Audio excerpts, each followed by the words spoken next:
Périphérie, Édouard Zambon. Ce qu'il faut aujourd'hui, c'est faire de la médiation, évidemment. Moi, je vais vous balancer la sauce et puis vous en ferez du lien sur le terrain. Je m'appelle Olivier Bobineau, je suis sociologue des religions et je dirige la formation dite des imams à l'Institut catholique de Paris. Bonjour à vous. Bonjour à vous. Nous avons un cours sur la laïcité, la sécularisation jusqu'à 20h. Alors, je vais vous demander ce que c'est que la laïcité pour vous, pour savoir si, oui ou non, est-ce que vous avez compris ce que j'ai essayé de vous enseigner. Ce que j'ai compris par rapport à la laïcité, c'est la séparation de l'État et de l'Église, 1905. Et la laïcité, c'est elle qui nous permet de pratiquer notre religion en toute liberté dans l'espace public et qu'on arrête de nous stigmatiser à chaque fois. Pour moi, la laïcité garantit à chaque individu la liberté de croire, de ne pas croire.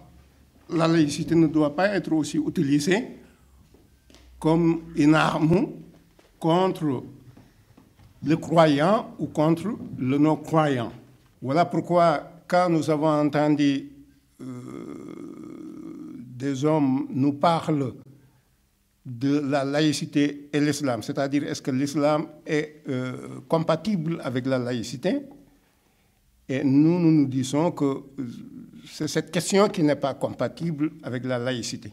Donc, quand on se pose la question, est-ce que cette religion est compatible avec la laïcité, moi je dis que c'est cette question qui est hors la loi, qui n'est pas compatible avec la laïcité.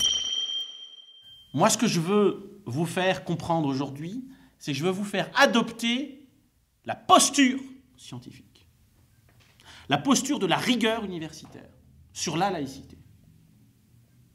Alors voilà ce que c'est que la laïcité. La laïcité, figurez-vous que c'est tout simplement une double finalité.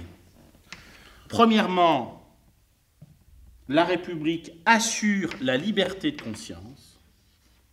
Oh, j'ai pas entendu ce mot, je veux l'entendre quand la prochaine fois on vous posera des questions. La paix, l'égalité, tout ça sont des notions philosophiques. Là, ce que je vous dis, c'est la loi. Donc ce n'est pas la liberté de penser, c'est la liberté de conscience. Et puis il y a une deuxième finalité, c'est le libre exercice des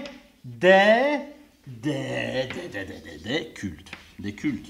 C'est la possibilité de prier dans, à partir et autour d'un édifice religieux.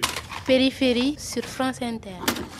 N'ayez pas peur, voilà, n'ayez pas peur, nous sommes citoyens, encore une fois je le redis, français. Moi je suis né à Cormeilles-en-Parisis dans le Val d'Oise, ville natale de Daguerre, c'est dire.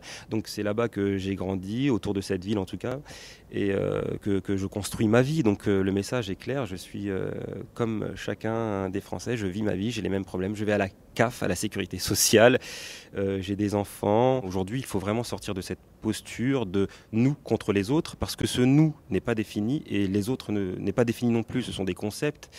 Ne brandissez pas la religion comme un étendard de votre personnalité, mais soyez donc par vos aptitudes et vos actions les symboles, vous, de votre religion, mais en termes de droit. Et j'espère aussi que cette formation va me permettre, malheureusement aussi, de nous défendre, parce que c'est avec le droit que l'on peut se défendre. Est-ce que vous avez l'impression de participer à une sécularisation de l'islam, justement ?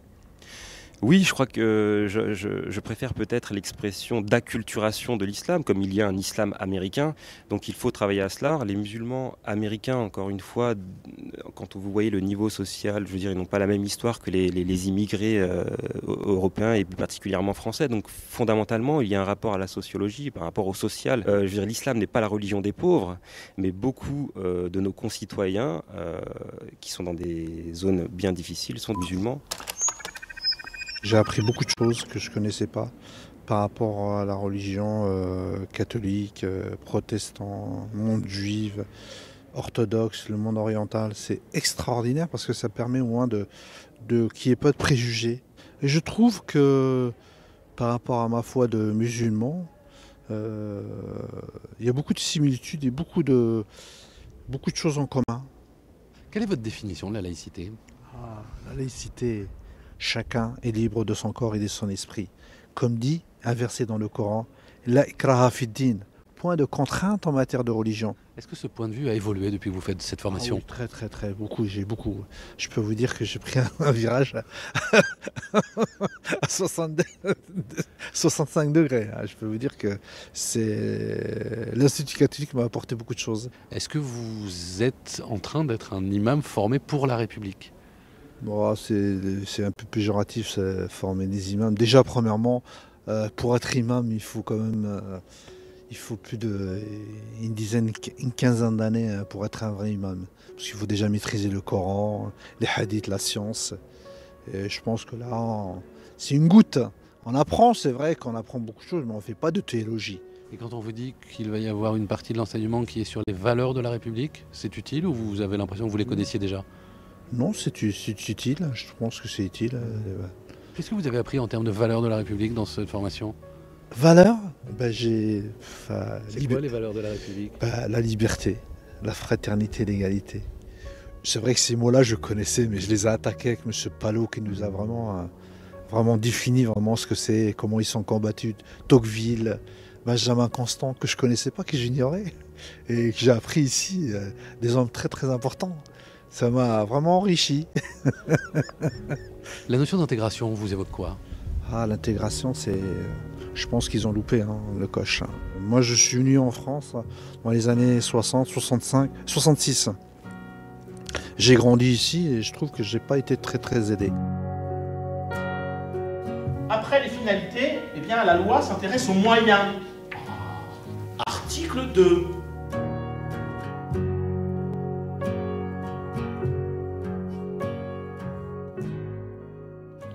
C'était Périphérie avec Édouard Zambeau. Si vous voulez en savoir plus sur cette chronique, rendez-vous sur le site internet de France Inter.